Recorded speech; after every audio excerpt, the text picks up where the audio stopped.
Theatre of dreams has suddenly become the theatre of nightmares, and I'm afraid it might get even worse. Commiserations, Terry. You don't deserve it. Thank you. Sunshine's with us, bro. 3 defeats at home on the bounce. I don't remember this ever happening, not in my lifetime. We could potentially lose 4 on the bounce this weekend. I know you're someone that's backed this manager at large parts. I don't think we need to go down the talk of you wouldn't have signed Onana, you'd have kept the Harris, but spent the money elsewhere. What else do you think's going wrong with this team, mate? Because we can't buy a win at the minute. The team is fragile, and the writing looks like it's starting to appear on the wall for this manager. Just shit the bed, innit? Just shit the bed. That's United, man. I'm done. Terry, I'm actually done, bro. And listen, there's the mentality issues, there's the how can I put it, the individual brilliance. I think Hannah touched on it with the individual brilliance every now and then, but then not as a team. You know, it's like we as a team right now, like I said, Terry, we've gone too far back. I think Ten Hag's made too much of a bigger step and profile change. And I think it's showing.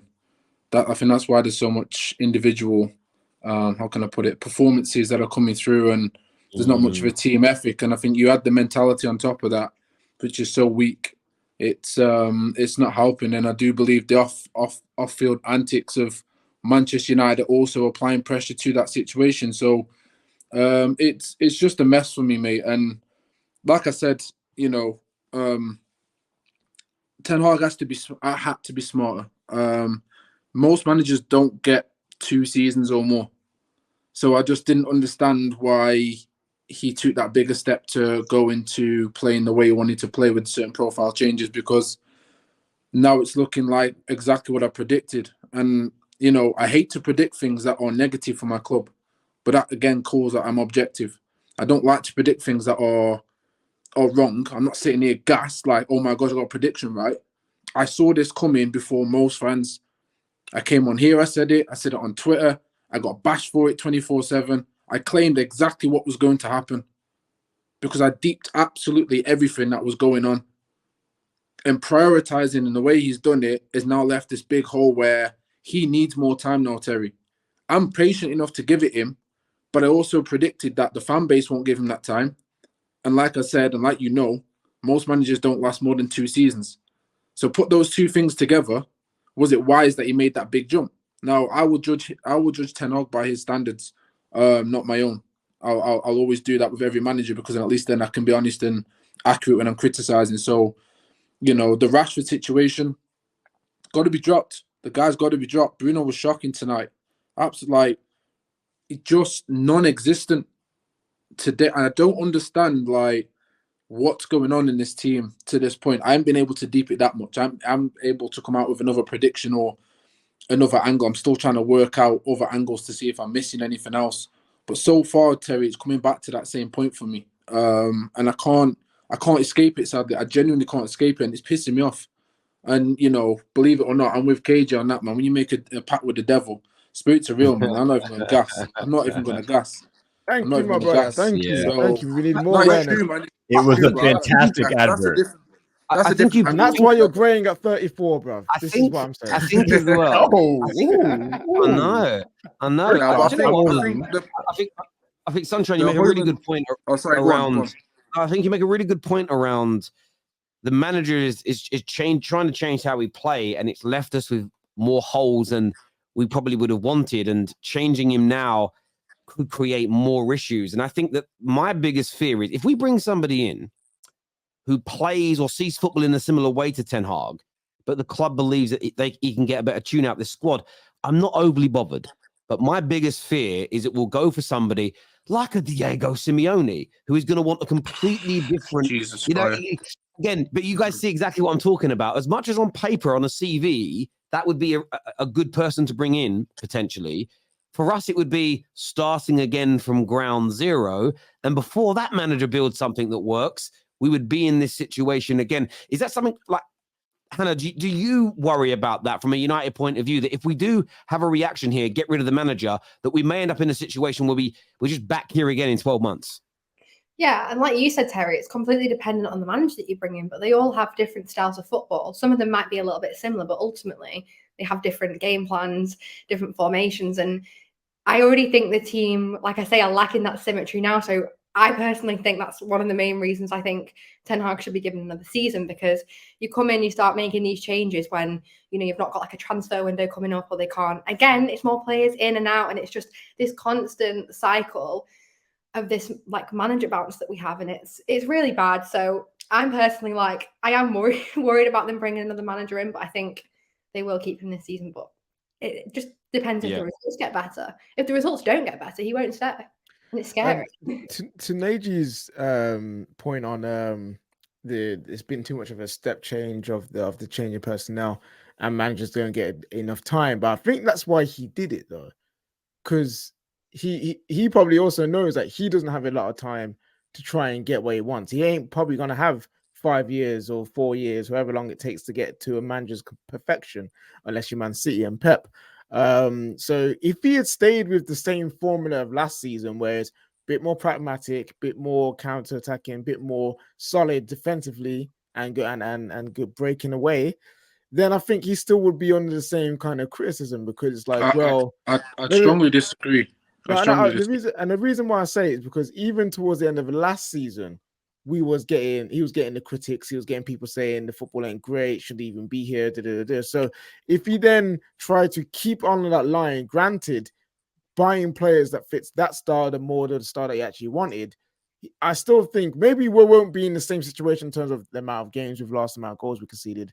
But I think in the long term, we will still find ourselves in an issue where he's not playing the way that he wants to. And even when he wants to change it, it still would look like a big mess. So I genuinely think that's why he's done it. I strongly disagree. Another reason I'd say that, I don't understand your trail of thought, so I don't think it's illogical what you're saying. But the biggest thing you're missing is, because he doesn't get that long, right? You have to stick with what's working. Where is the less risk? What buys you time at Manchester United? What buys you time? Results. Last season, he bought himself so much time, especially when he had such a poor start to the season. So if you go and correct and add your strikers to what you had last season, it doesn't necessarily mean your system and style doesn't get over the line at some point. It just means you have to get there slower, because you've got to be smarter here. If we were Manchester City, I'll continue to say this, no problem doing it the way he's done it this season, because you're expecting to go, right, change my keeper, change the midfielders, change my forwards, and we're going to be okay. But we're not that. We never have been. So I've always factored in how we move as a club and how our managers should move. If you just to land, if you go and add strikers to what we had from last season, not only have you got one of the best defenses in Europe, but then you've also going to win games. Mistakes automatically, magically disappear. You guys watch football long enough. If you win games, all of a sudden, there's no mistakes within games. That's why KDB never has a mistake. That's why Trent Arnold never has a mistake until what? The system crashes or they start losing games. It's a footballing rule. It happens. I don't make that rule. It's an observation. It happens. So if you do that, Ten Hag then buys time. And then it's a case of, okay, I've got this little system formation. I've had 2 seasons where the fans are backing me now. So even if I have a 3rd season, which ain't great, they're still going to back me enough. And I can at least afford to make mistakes. That's the difference. This is probably where we disagree, where you think the lack of style of play and the wins will be more time. Whereas I don't think that will be the case anyway. People will still say, I know you're shaking your head, and you can disagree. I'm not saying you can't. But I genuinely do believe, no matter what we may have done in terms of the way we could do super slow or super fast, because our names are Man United, we would get judged at the highest kind of the way of football. Correct. No matter what happens. You're right in that regard, judged by rivals and by the media. But when it comes to the way we operate in terms of time for our managers, results are key. And look, I have to hold my hand up and say I got things completely wrong in the summer. I felt when we brought, and it's because I trusted the manager. So when he's brought in Onana, I'm talking about him being a game changer. I knew at his best, he was never going to be as good a shot stopper as De Gea at his pomp. We all knew that, but I thought he was a lot better than he has been. Equally, even his distribution. So forget the pass that led to the penalty today. Even a lot of his passing in the last 3 or 4 games, I've been watching it and going, where's this elite passing from this goalkeeper which I was expecting. There was 4 or 5 times tonight where he was playing like long balls. And you're expecting, hang on, that ball is going to... When I watched him 7 or 8 times last season in the Champions League for Inter, plus the Serie A games that I watched, he was knocking 40, 50-yard balls every game, pinpoint to someone's feet, not their head or chest, to their feet. And it was creating space to run into. He's not even doing that for us. And the system is failing the manager, who has tried, in my opinion, to go to a more possession-based system where he's dominating the ball and creating these chances. The problem is that out of possession, we, for one reason or another, whether it's drilled, ability to do it, work rate to do it, I haven't quite put my finger on what it is yet. We don't get back into shape. We have so many holes in this team out of possession. It's ridiculous. What that then leads to is a problem every time one of our attacks breaks down, because I'm nervous every time the team wins the ball and attacks us, and it becomes a perpetual problem. So you're right, KJ. If we'd have stuck to playing more like last season, I think we might have won 7, maybe 6 or 7 of our opening 10 games. We probably would have won. Rivals would be saying your line's not deep, your line's not high enough, and the football ain't great. This manager's pragmatic. However, I would rather be winning than losing. At the end of the day, I would rather that. And I do think the manager has got it wrong. But now we're in that position of, do we stick with him until he gets it right? That may take another 2 or 3 windows. We may have to go through so much pain to get there. Or is there going to be, and is it the right thing to have that knee-jerk reaction? Because I'm saying I don't necessarily want him sacked, but he's heading that way. Does that make sense? And sacking him, and this is the one thing I say to Man United fans that are asking for him to go, sacking managers since Fergie has not worked for us in any capacity. It hasn't. And yeah, maybe this time, 8th time's lucky, it will work. But I'm going to go with the evidence that is in front of me. Us sacking managers with these owners doesn't work. Equally, I get the Bruno chat and the Rashford chat. They should not be starting right now. I agree. This notion, though, that if we sell them, we become peak Barcelona. Again, that's the way people word this stuff, is also stupid. It's very, very stupid, because we've had these conversations before. It's a deeper problem than that. It's a combination of all. The irony is, you could sack the manager and sell those players and bring somebody else in who goes, I really could do with them. Do you remember Jose when he first started at the club? And he was like, I really could do with Chicharito and Danny Welbeck in my team. And for his system, they probably would have done quite well. And we've done that loads of times where new managers go, why did we sell that guy? He'd have been good for me. And that's because we don't have a club plan. And that's kind of when I calm down, and I've kind of calmed down now an hour and 15 minutes into this, I understand the criticisms. I don't disagree with them. But I've always been a solution person. My boss used to say this to me a lot of work. Don't come to me with problems. Come to me with how we fix them. And that's my question to Man United fans. Don't just say sack someone, because we know that isn't the solution at Old Trafford. What is? I want to do some more super chats here. First one says, Saka shouldn't have started.